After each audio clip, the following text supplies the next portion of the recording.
No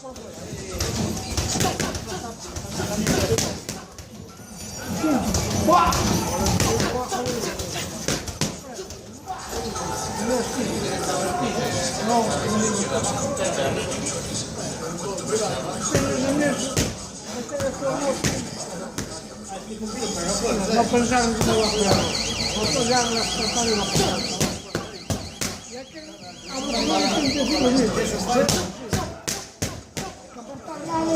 La mano non poteva portare.